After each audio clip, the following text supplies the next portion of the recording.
জিম্বাবুয়ের যে স্ট্রেংথ ওটার চেয়ে কিন্তু আপনার আইপিএল স্ট্রেংথ কিন্তু অনেক বেশি। তো আমার মনে হয় ওখানে হলেও he can learn lot of things. মুস্তাফিজকে আইপিএলে খেলে এখনো শেখার কিছু নাই।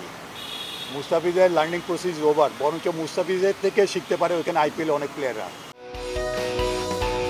একই ক্রিকেট বোর্ড কিন্তু দুই পরিচালকের দুরকম কথা। ক্রিকেট অপারেশনসের সাবেক চেয়ারম্যান আকরাম খান প্রতিযোগিতার মান বিবেচনায় গুরুত্ব দিচ্ছেন আইপিএলকে। মোস্তাফিজের এনওসির মেয়াদ একদিন বাড়ালেও কমিটির বর্তমান প্রধান জালাল ইউনুস ইন্ডিয়ান প্রিমিয়ার লিগকে অত বড় করে দেখতে চান না।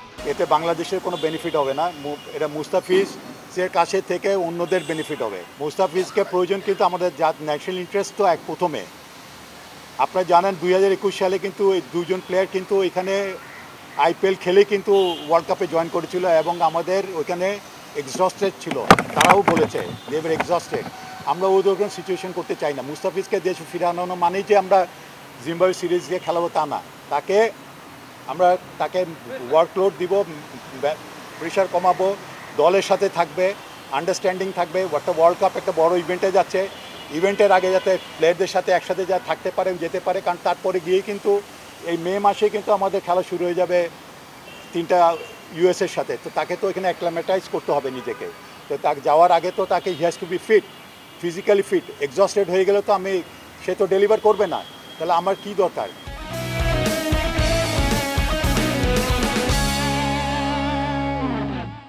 আই নিড হিম, আমাকে তো সে যাতে ফ্রেশ মুস্তাফিজ চাই। পাকিস্তানের বিপক্ষে আসন্ন টি-20 সিরিজের জন্য আনকোরা এক দল ঘোষণা করেছে নিউজিল্যান্ড ক্রিকেট বোর্ড। প্রথম সারির বেশিরভাগ ক্রিকেটার ওই সময় খেলবেন আইপিএলে। বিশ্বের সবচেয়ে বড় ফ্র্যাঞ্চাইজি টুর্নামেন্টকে কিউইরা দিচ্ছে বাড়তি গুরুত্ব, কিন্তু টাইগারদের ক্ষেত্রে চিত্রটা ভিন্ন। আমাদের প্লেয়ারদের মধ্যে লিমিটেশন আছে, এই লিমিটেশনটা আমাদের তো লুক আফটার করতে হবে তাদের জন্য।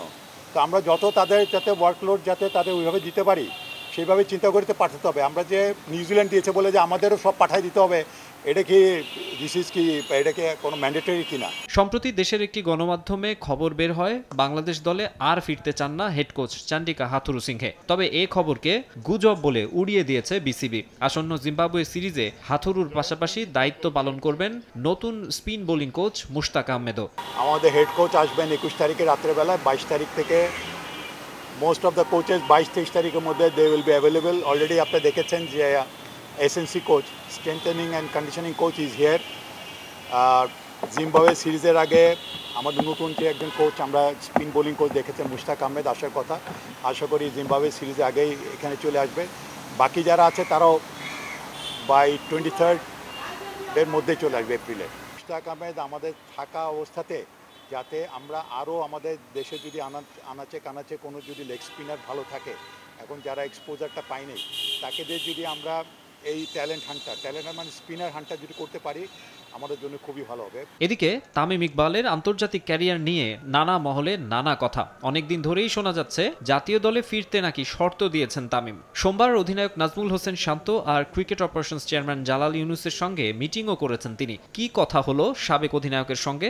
আমাদের সাথে এরকম কোনো কথাই নেই। ডেফিনেটলি তামিম ইকবালের সাথে, আমার সাথে, সিরাজ ভাইয়ের সাথে মাননীয় বোর্ড প্রেসিডেন্ট আমাদের অ্যাসাইন করেছিল তার সাথে আলাপ করার জন্য। আমরা তার ক্রিকেট প্ল্যান নিয়ে আলাপ করেছি। একটা জায়গায় এসে আমরা আলাপ আলোচনাটা শেষ করেছি। আর এটা আমাদের কথা ছিল, আমরা মাননীয় বোর্ড প্রেসিডেন্ট ওনার কাছে আমাদের এই মিটিংয়ের আউটকামটা ওনাকে জানাবো, আমরা জানিয়েছি। এবং এখানে তামিম ইকবাল নিশ্চয়ই তার কোনো ক্রিকেট প্ল্যান নিয়ে আমাদের সাথে আলাপ করেছে। কি আলাপ করেছে এটা তো এখন আমি আপনাদের বলতে পারছি না। 4-5 দিনের মধ্যেই ঢাকায় আসার কথা সব বিদেশি কোচের। ফিটনেস ক্যাম্পও শুরু হবে শিগগিরই। তবে শুরু থেকেই যুক্তরাষ্ট্রে অবস্থানরত সাকিব আল হাসানকে ক্যাম্পে পাওয়া যাবে কিনা তা নিয়ে রয়েছে ধোঁয়াশা। মাকসুম আলম খান, সময় সংবাদ, ঢাকা।